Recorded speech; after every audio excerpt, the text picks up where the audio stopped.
We're going up and down, over and over. It's the same old thing. Up and down, over and under. Well, Dave, thank you very much for joining the show.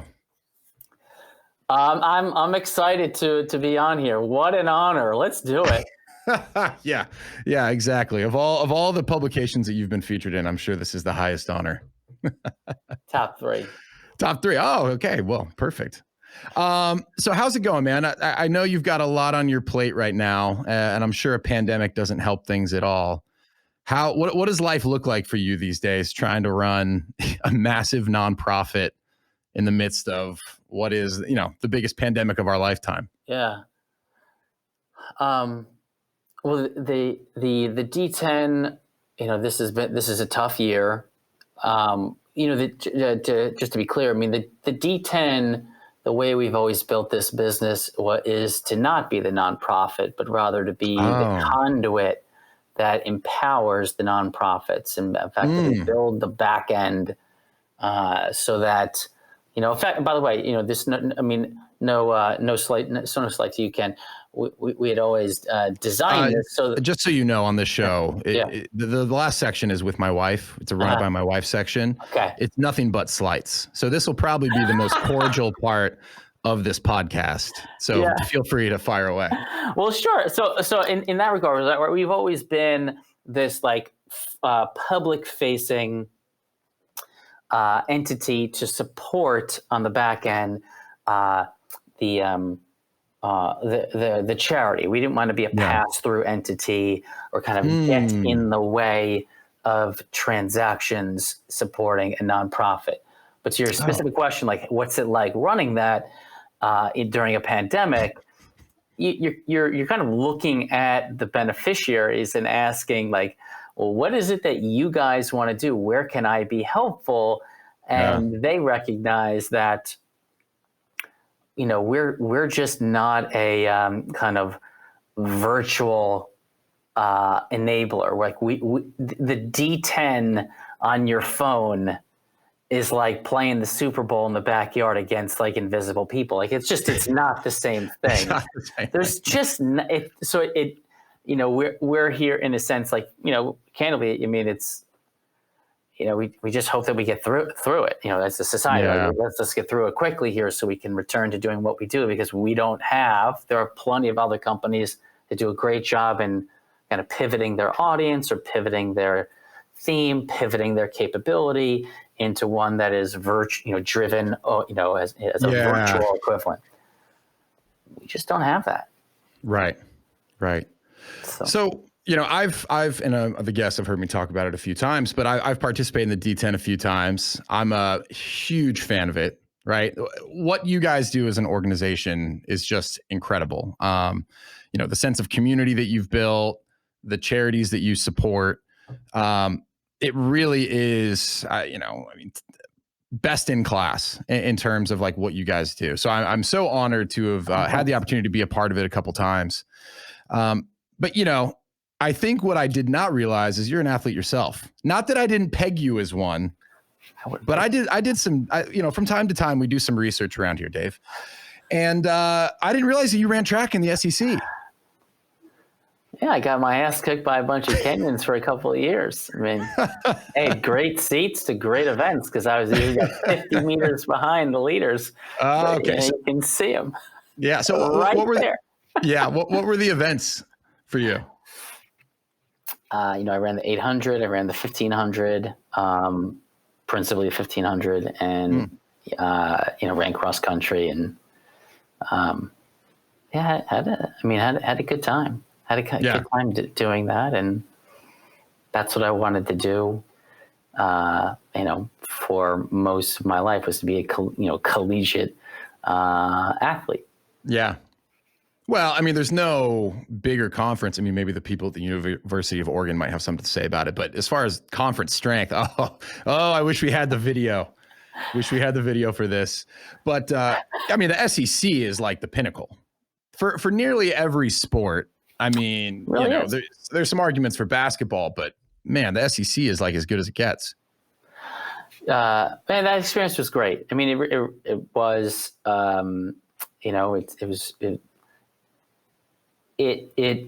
so in many respects, Ken, it drove a lot of decisions that we ultimately made in developing the D10.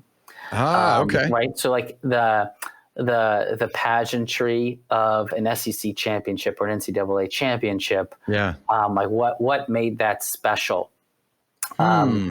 Additionally, some of the what I always found were the perplexing inefficiencies on a big stage. So, for example, in 1998, the SEC championships, you don't know if you're doing the decathlon, you don't know in real time your place. Think about that. In 1998, you don't know if you're in third, fourth, eighth, 14th. You don't know. Event from event, right? In an event that you have to be so strategic. Right. Like, you're waiting to understand. You're waiting for results to post. They're literally printed out. They were taped to a wall, usually nearby, and your coach would go look that up. Same thing even in the 1500. Heat 1 would run to qualify for the final. Heat 2 runs. Heat 2 doesn't know what the when times it gets to the track.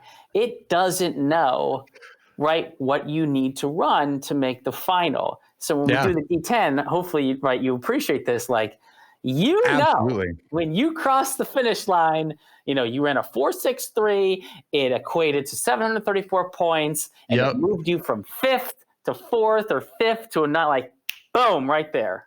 Yeah. Well, and you got to imagine like the type of folks that come out for the decathlon, and I'll give an intro before, this section of the show, but like a lot of type A folks who I imagine if they didn't get that instant feedback, there'd be some disgruntled athletes out there. You're absolutely right.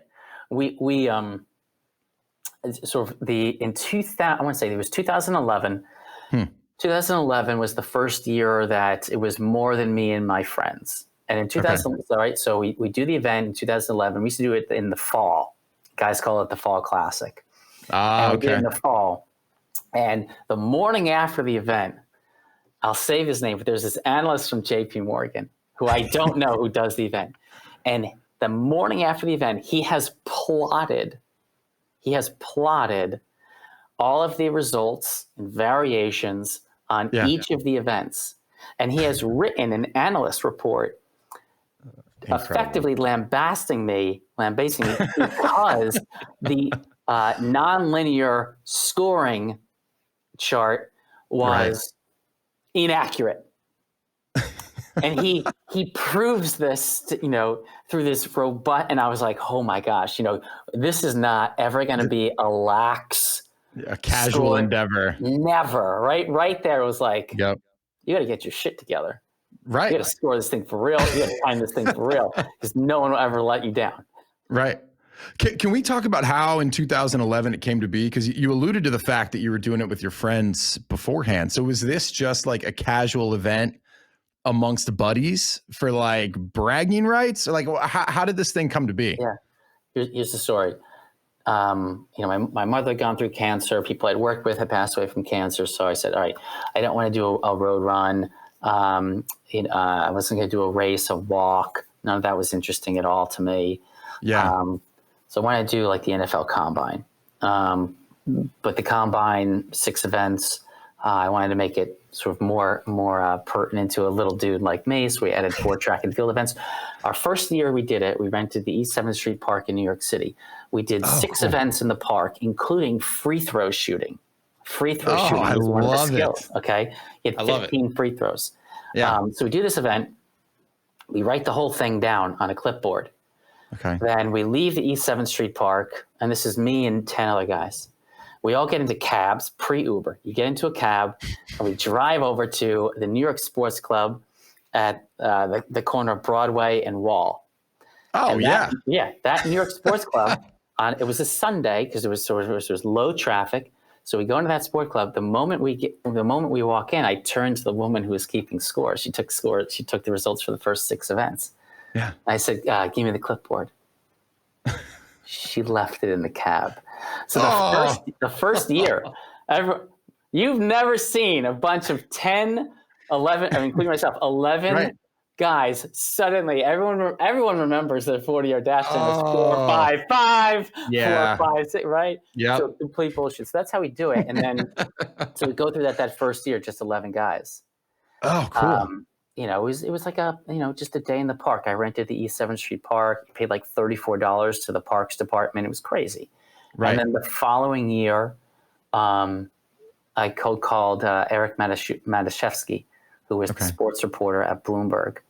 And I said, hey, you know, I'm gonna crown the best athlete on Wall Street. And he was like, what does that mean? I said, well, I just said it, right? Like, who gives a shit? Like, who's going to tell me I'm not?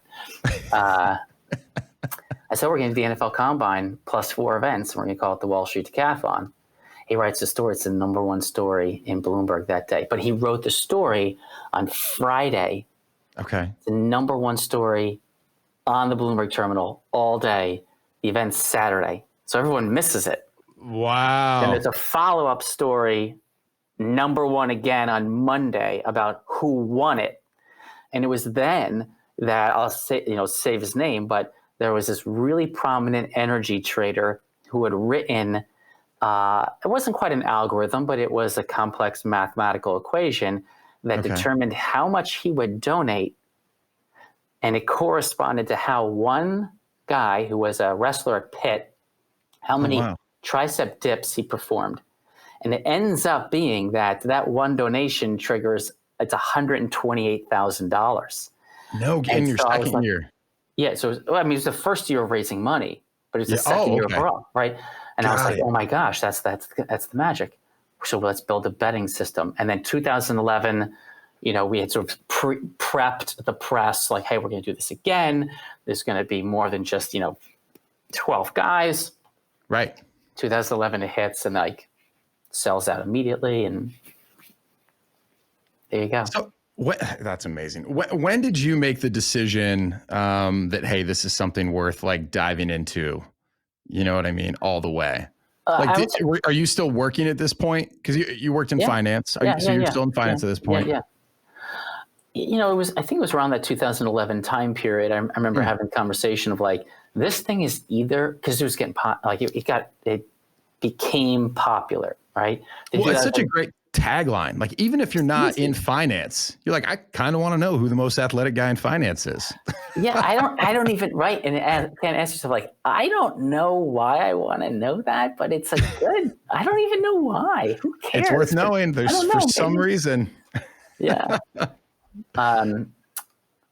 I think it was around that 2011 time period where we realized, okay, we've got something here, and this thing is either going to die because it just requires too much attention, and you just let it go. But I was like, no, this thing has legs, and let's see. And I think it was late 2011 into 2012, the Royal Bank of Canada bought the naming rights, and it was contingent upon me doing this as a full-time job. Oh, wow. I'm like, let's go. Yeah. So it was the RBC Decathlon for years. Oh, I didn't know that. Yeah. Oh, no kidding. Yeah. So, I mean, were you already beginning to think about changing career paths? Like, well, let me ask you this. How'd the conversation go when you told your mother that you were leaving your great finance job to start a startup? Yeah, we didn't have a conversation like that. Hey, like probably, like every entrepreneur, at some point you take the risk. At no point is a pro-con list ever going to net out the merit or the prudence in you becoming an entrepreneur. Like, there's always too many cons to it. So like, every entrepreneur talks about that, right? And you just like, you know what? I'm going to try it. What's the worst that can happen? I wasn't married. I didn't have any kids. Right. Just go back to doing what you were doing if it failed. But it wasn't going to. It had momentum. Now it had a named sponsor. It had proven it could raise money. It had a betting system. Like, what? Why would it fail? Yeah. Oh, I love that. Were you always like so I'm going to say confident, and I mean that in the best way possible. Like, is that just like, did you always know that you were an entrepreneur at heart? Or did this just kind of like develop over time? You found something you were passionate, you saw an opportunity and said like, let's just go for it.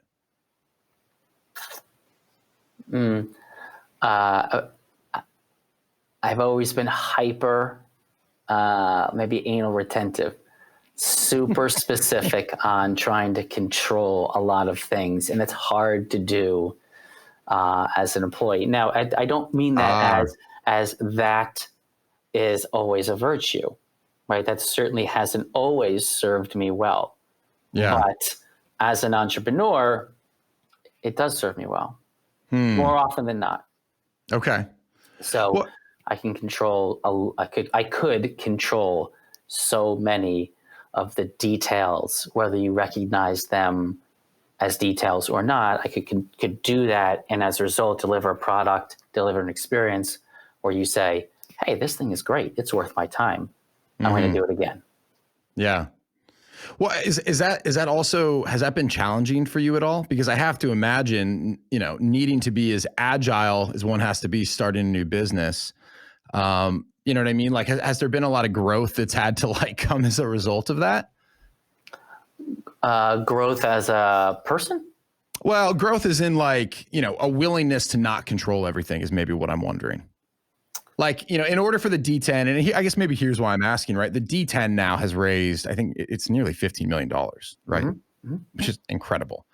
And it's, I think, I was looking this week, 6 cities at least, like it's grown to this point where it's like this, it's a national event that takes place in multiple cities. There's different communities. Like at some point, like you had to give up that control.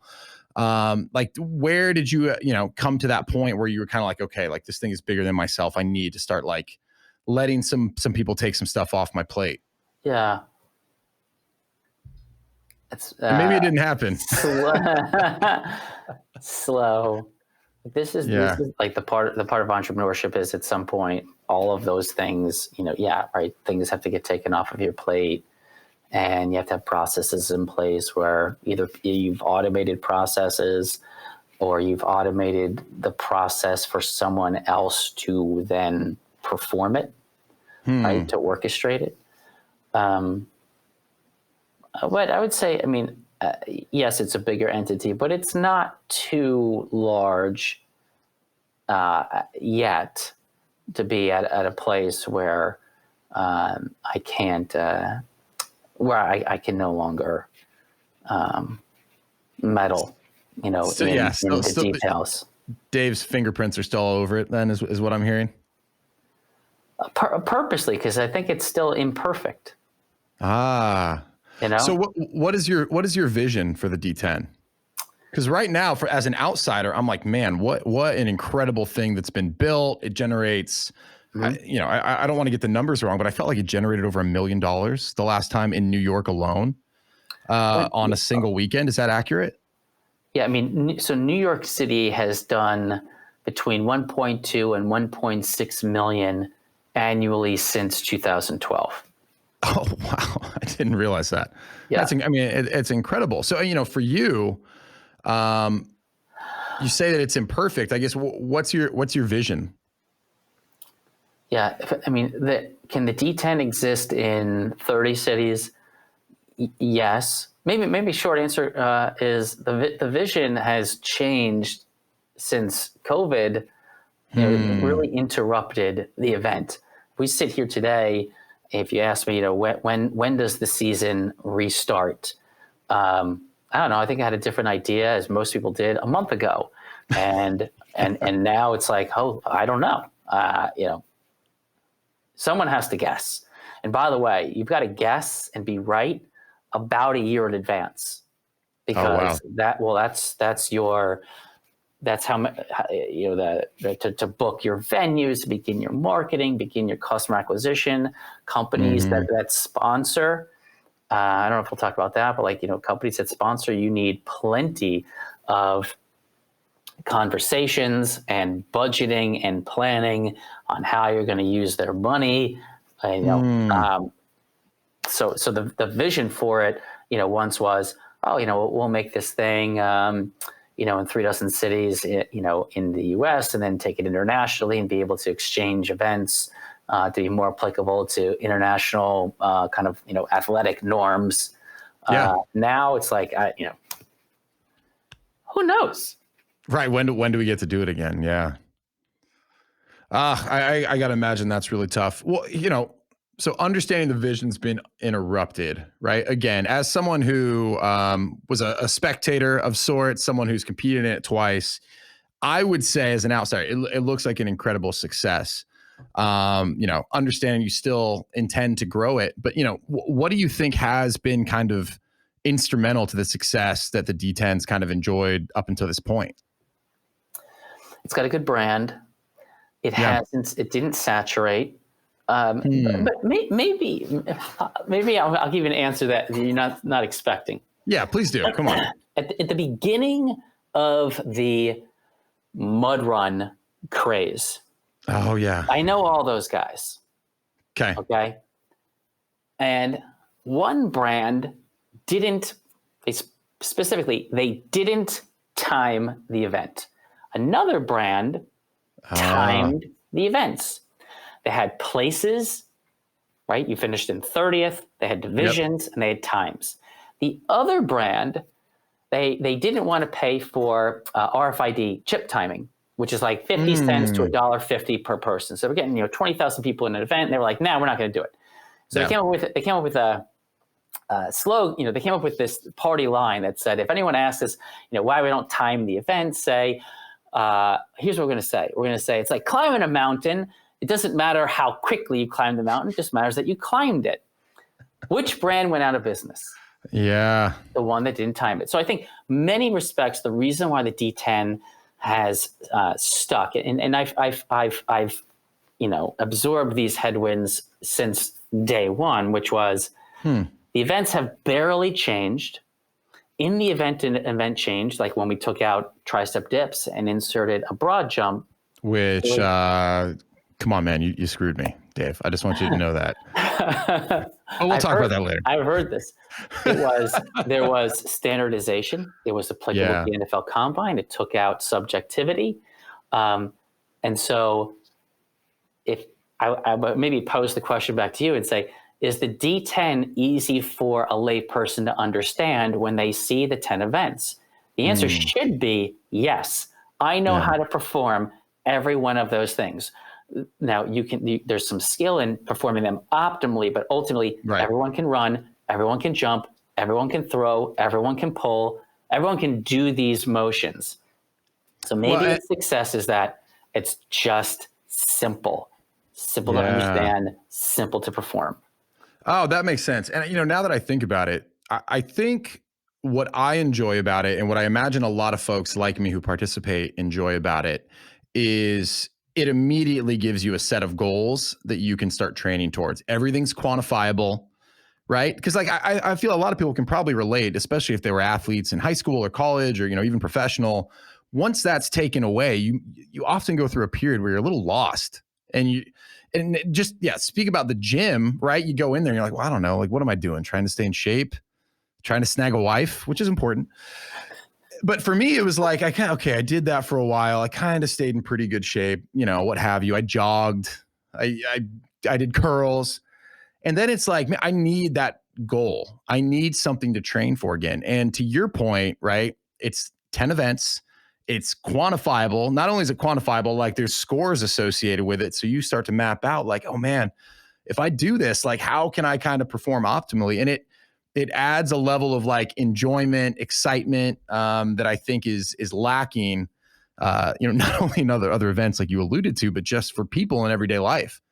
So it's inherently very motivating, I would also say, as someone who's gone through it. I'm glad to hear it. Add in the element. Yeah, go ahead.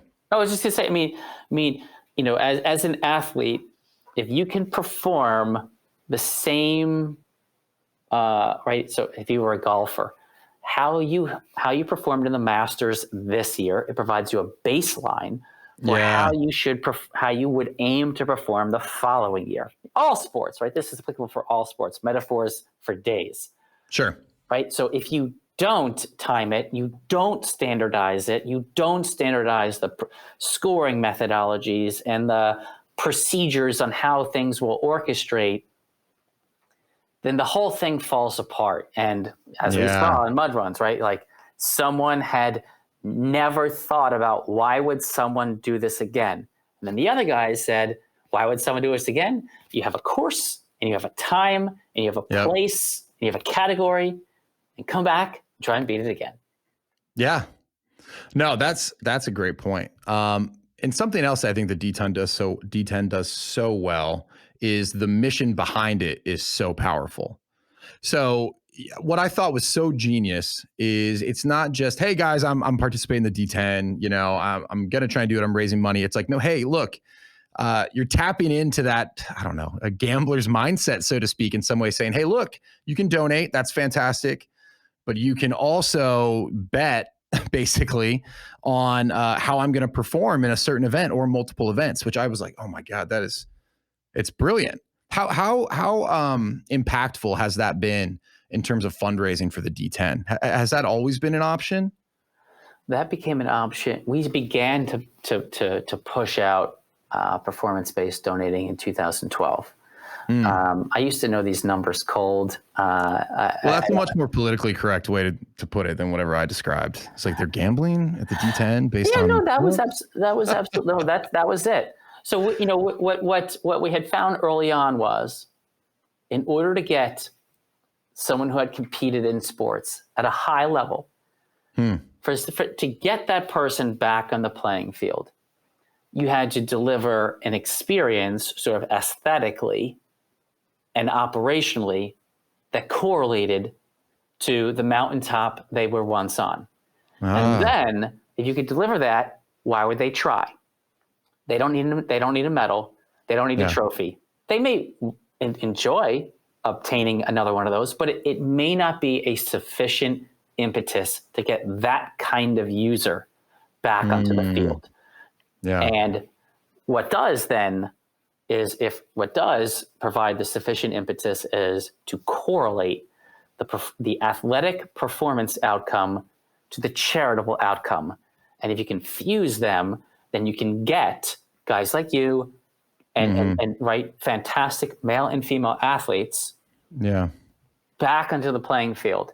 And how, I don't know if you've ever, sort of talked within the community, but much of our community, and I don't blame them for this, much of our community doesn't participate in other walks, runs.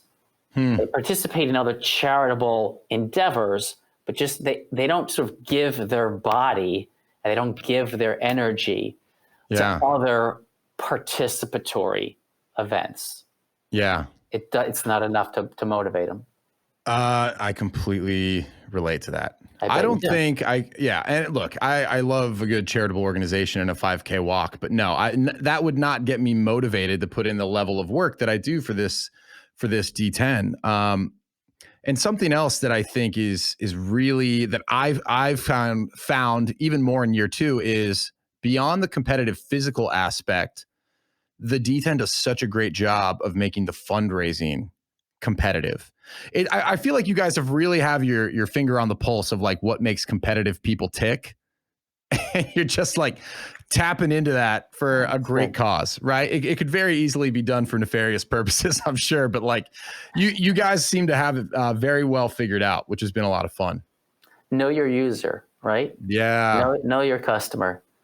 I appreciate you sharing that. Again, we still encounter these headwinds today, which are, can you lower your fundraising minimums? Can you lower, your, we've always fought the sort of the competitive versus participatory, I would say, aura around an event. Like, could we put 1,000 people or 5,000 people into a D10? We could. But the 300 that we want to put on the field in New York wouldn't do it. Do it if the barrier to entry was so low and it was participatory. That, again, like then now you're a 5K, fun run, boot walk, and it's not our audience, it's not our user. Yeah. That's such a good point, right? It really is about knowing your user, because it's, I wouldn't do it. You know what I mean? No, I And wouldn't produce it. I mean, yeah, it's like, it doesn't excite me. yeah. No, I mean, it's such a well-run organization, and something that I found interesting, the more I've been paying attention to what you guys are doing, is beyond the event itself, beyond just, the incredible impact you have for the charities that you work with. I've noticed that, like, you almost have built out some of these like technological advancements that almost seem like products in and of themselves, right? And I'm thinking about like Norma. Yeah. It's like it very easily could just be, a D10 Decathlon. It's nice. Like, hey, we do a great job of keeping track of everything. We'll do our best to give you live updates. But like, I have family on the other side of the country. Do they watch? They watch. They get the alert. They watch. They get to see what I'm doing. And I'm just like, man, what an incredible platform the team has started to build. Yeah. So like, how does that fall under the umbrella of what you're doing with the D10? It's a bittersweet topic. Oh, is it? Oh no. Well, here the reason is that as someone who's involved in the D10, you specifically, yeah, you understand, whether it's consciously but certainly subconsciously, whether you are registering for the event, or you're soliciting wagers on your performance, or you are tracking your results, or there are those who are watching from home. Everything I've just described to you is a software component or feature that we built. And the bittersweet component of this story is that it's the last thing you think about. As you said, how would that come from a charitable event? Right? Like, and we just, so yeah, did we think that we could productize Norma and deliver it to other entities? Yeah. And guess what? I went up and down Sand Hill Road in like 2018, when we put that out there, and no one believed it. No one believed that we did it. Really? No one believed it. No one believed that you guys, that it worked, you built it, that people cared? Yeah, right. They just didn't believe it. Right? And so you literally know that it works. Absolutely. Right. Norma works. And so we decided, okay, let's, sometimes maybe the lesson is sometimes you can, you can be too early. Yeah. In a market, and sometimes that technology is just so unexpected from such an unexpected source, that, productizing it isn't going to be a thing. But rather than be, sort of downtrodden about it, you say, great, you know what, we'll just continue to deliver this awesome experience for people that do the D10. And it's so interesting. Yeah, right? Yeah, because it really is. It's pretty cool. And I have to imagine a lot went into building that for sure, because it's so well done. It's managing multiple athletes across multiple heats, and it's pretty impressive. So, okay, so it sounds like you did try and productize it, and it just wasn't recepted yet. Yeah, I mean, I think so. In case people don't understand what it is, what Norma allows you to do. Right, so the D10 is 10 events over a 4.5 hour period of time, but you're actually going to only, as an athlete, perform for about 11 minutes throughout the day. So how do you watch that? And what Norma does is she interfaces with a multi-event contest management software that understands the order of events. Yeah, she understands when a result is recorded and the sequence in which competitors are performing events. So in short, she knows where everybody is in the playing field. And so if I set Norma to only watch Ken, then Norma notifies the user when it is only Ken's turn. And then I launch the player, and I can bet on Ken's subsequent performance and watch his performance and then tune out. And so when we thought about my track background, track and field is really exciting to watch. Unfortunately, it takes all day. Yeah. And so if you could just watch track meets on your own schedule, or if you were, right, think about like the US Open, right, the French Open just ended. And I always thought like in qualifying rounds, I only want to watch my guy from my country playing on some distant court. But on linear media, I am captive to what they want to show me. Totally. Yeah.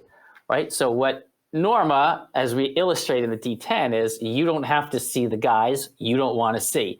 You don't have to wait for the commercials. You don't have to wait for anything. So we thought, this would be a great way for people to tune in to watch the D10 New York, the D10 Houston, or Ken, maybe at some point, a D10 World Championships. Oh, here, now we go. Here right? We go. Be fun to do that. And then you don't need to be at the mercy of, the broadcast booth or the production room cutting the show. It seems like if on-demand streaming would have been just a little bit bigger in 2017, everyone would have been like, yeah, that's how we consume everything now. On demand, on my own terms, where I want, when I want. Yeah, you can be like... All right, we'll roll it back out. Roll it back out. You know what? I'll start doing some work on the ground here. This is ridiculous. We'll get this fired back up. But yeah, anyways, it's just so cool, all the things that you're doing within, just the umbrella of the D10 itself. One thing I want to ask you, because we were talking about this a little bit beforehand. All right. Absolutely. You are an entrepreneur. How are you balancing this time with your personal life? Right. Because I have a job, and I'll open up to the listeners, do sales, right? Even though I am not commuting, I just feel like I am constantly battling, where do I spend my time and energy? Mm-hmm. Right. And I think the energy piece of that can be the most challenging piece, because it's like, yeah, you can find time to be there, but like, are you present? Are you, you know what I mean? Yeah. Giving the best of yourself to your wife and kids. So like, I know that you're a family man, to what extent, like, how do you balance that? You have to have a good partner.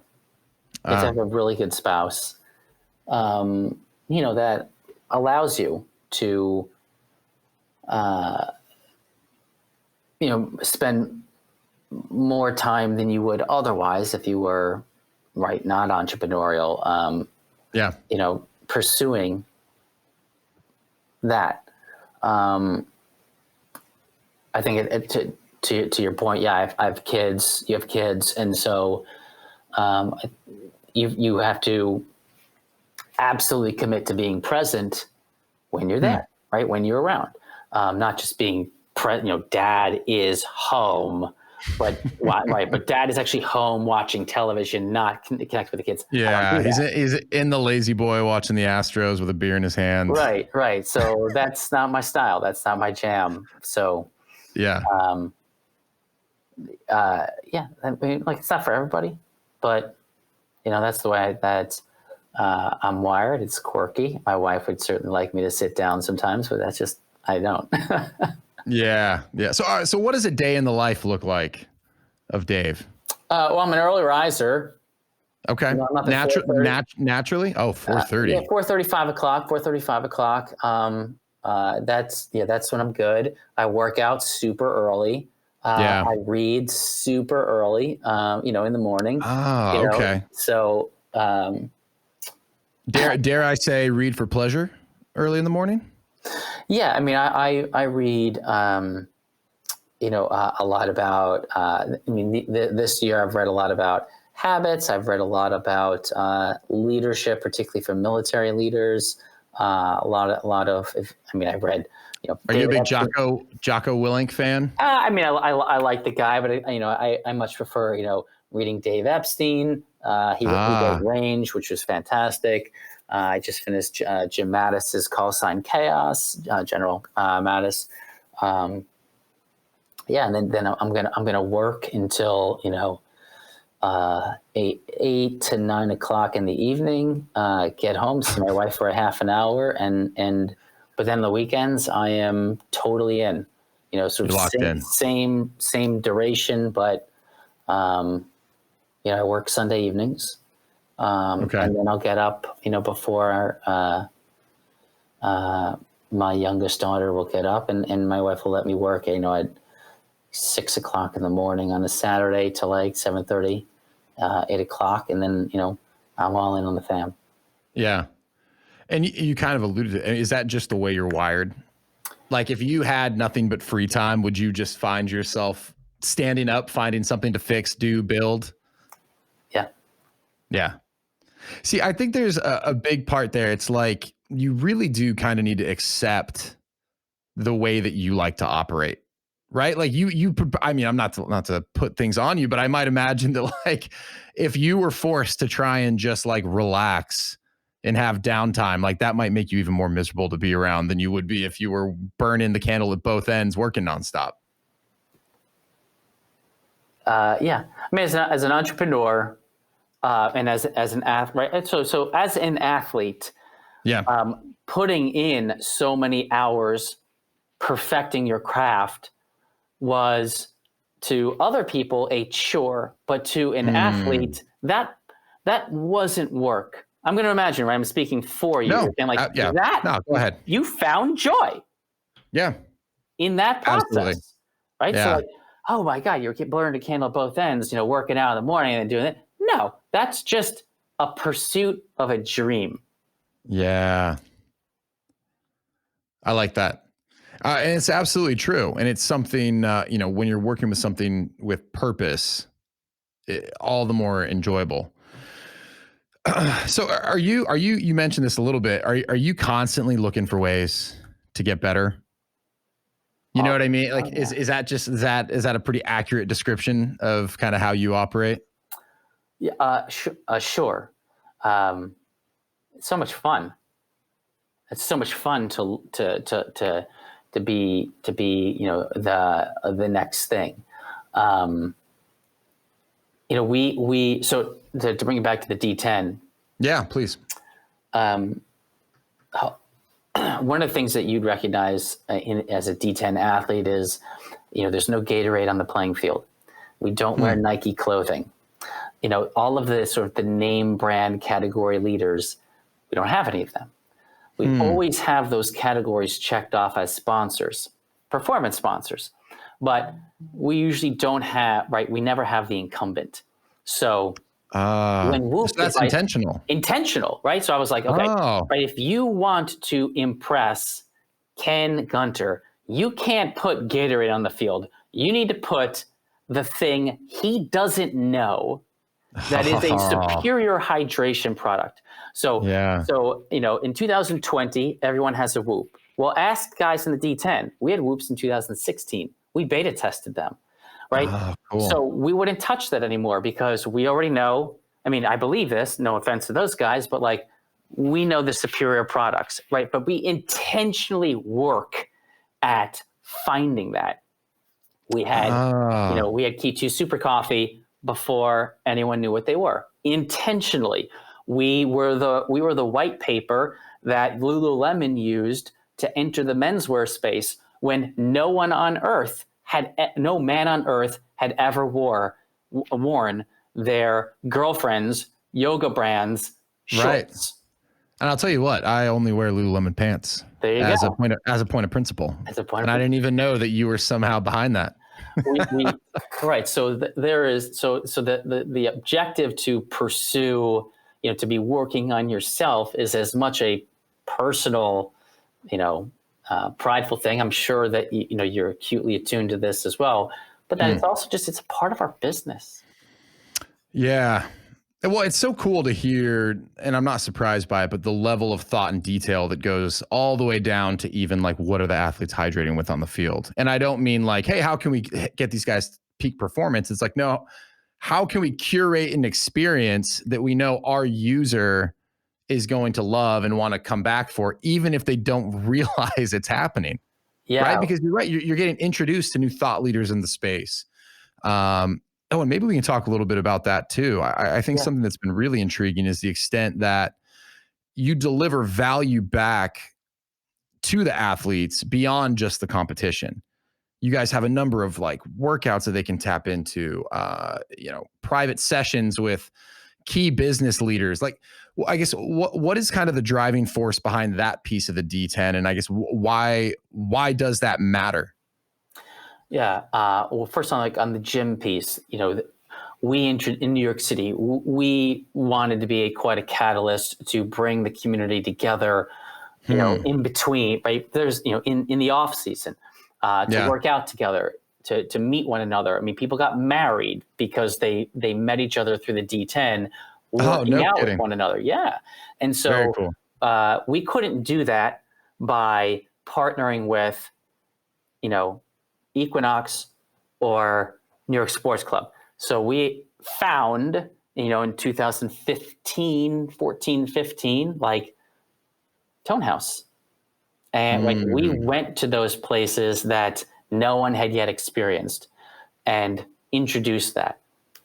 In terms of the thought leaders, so what we recognized was there were people that Ken knew what the D10 was. They probably donated to the D10. They read the articles, they watched the show, but they were never going to do it. However, they could be a fantastic conduit or a fantastic catalyst to bring in other people to actually do it. Right. So what we've done over the years is cultivated these, one-on-one relationships with CEOs and sports team owners and brought them into these fireside chats. It's all off the record. No one can see it. Right. And you can roll up your sleeves and have a candid conversation with some just incredible people that, I said, you're not behind a dais. So you got to say the real answer to anything that we pose to you here. And, the community appreciates that kind of access. And ultimately, somebody said something to me about, 2 years ago that stuck with me. Some D10 athlete said this. He said, the magic of the D10 is it will take a step toward you. But to get the greatest value from the D10, you have to take a step toward it. Oh, wow. So when we put that CEO, in your living room, you have if you want to get value out of it, you want to make that relationship, you got to show up. Yeah. And what you do with it, what you do with that relationship in the moment is up to you. I love that. Yeah. You become personally invested. Right. Whether it's, beyond just your time or your money, rather, it's like you're investing in your actual time, and like you can't help become, more bonded to just the overall experience because, like you said, you've given something up, so to speak, to take part. Yeah. Oh, man. I love it. Okay. Here's something I want to ask you. I know we've got a little bit of time left because, like you said, you're working till at least 8 or 9. Before you come in to shock and awe the family for a little bit. You mentioned that the D10 is not, I think the word you used was like a pass through, right? You said you didn't want to stand in the way of money, making it from like donation to the end beneficiary. Can you talk a little bit about that and why it is worth, describing the difference? Without sounding like a complete geek, I'll try. So come on. All right. So what we wanted to do was build the front door to the charity. And so when someone places a wager on your performance in the D10, the entity that is processing that transaction is the beneficiary's merchant processing account, which means where the money lands is also the beneficiary's bank account, which means the donors are not the D10's customers. They are the donors to the charity. It means the charity has the direct relationship with the donor. We do not want to be a broker of relationships between relationships or money between the donor and the beneficiary. So, in partnering with beneficiaries, we've always had some differentiation here in saying, I am literally bringing new people into your coffers, into your marketing campaigns, into your, donation accounts, but it's your responsibility to then manage those relationships, whether it's transactional things like issuing tax receipts or whatever subsequent campaigns you want to then push out to that audience. Select wisely. So that's the tech we've always done.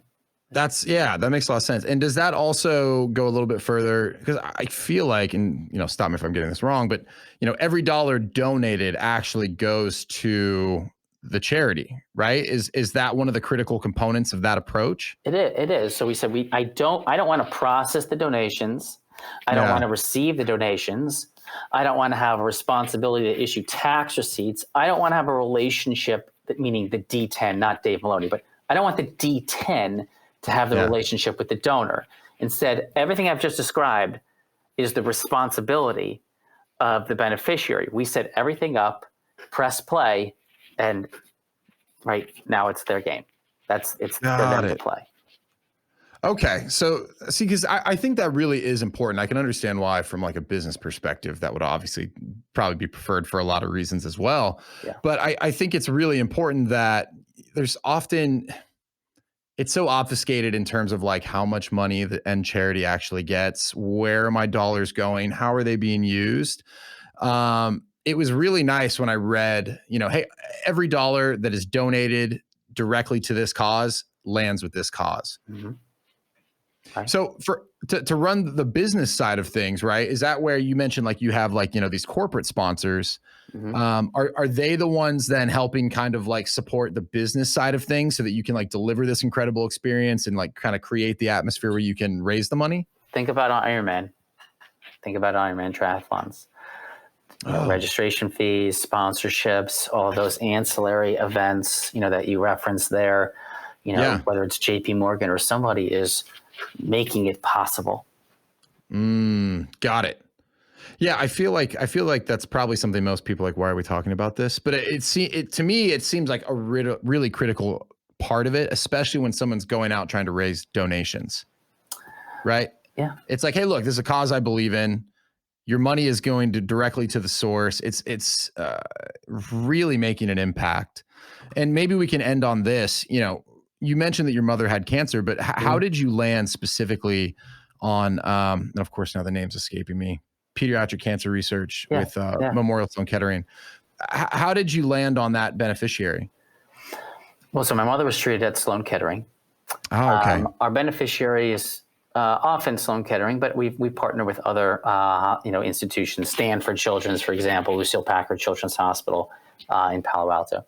And I suppose it'd be regional. I just but we selfishly pay attention to New York.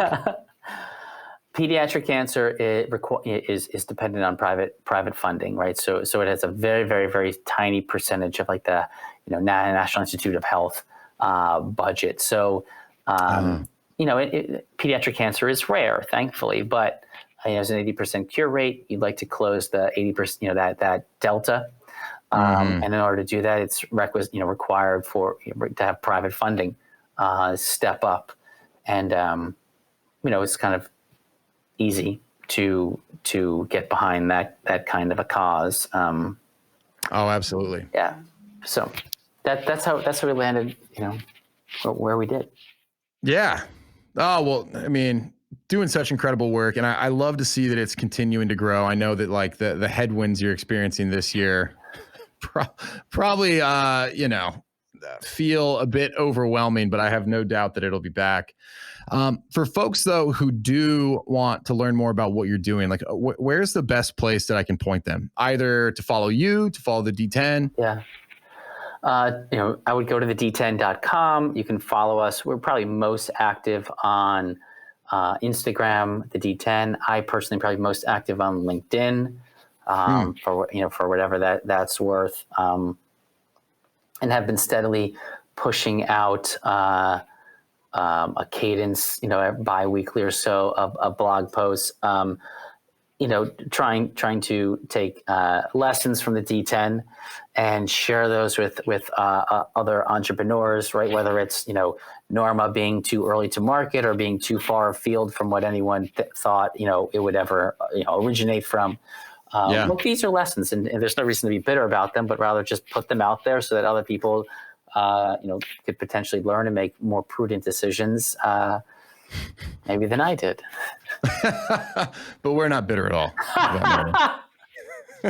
Hey, that's life. You just keep going, right? Just keep going. Exactly. Oh, well, Dave, man, thank you, for your time. I know you're incredibly busy, but also, man, thank you for everything that you're doing. It's making a tremendous impact, and hopefully I will continue to be a participant, even though the 400 is usually the worst part of my year. But man, I'm having so much fun watching what you guys are doing, and it's such an incredible cause. Oh, let me ask you this. Yeah. Are you guys in this interim period? Are you still trying to raise funds, or is it more about like waiting until the events can happen and kind of go through the traditional channel? Yeah, we're waiting. I mean, there's so many other opportunities that already exist in the marketplace to continue to support those beneficiaries that we had come to the decision that we don't want to contribute more noise to an already noisy environment, but rather we'll sit and wait. People can still benefit, those institutions, and then when the timing is right, the 10 will reemerge, and makes sense. Stick to what you do well. I'm with you. Well, awesome, Dave. Thank you so much, man. Hey, my pleasure.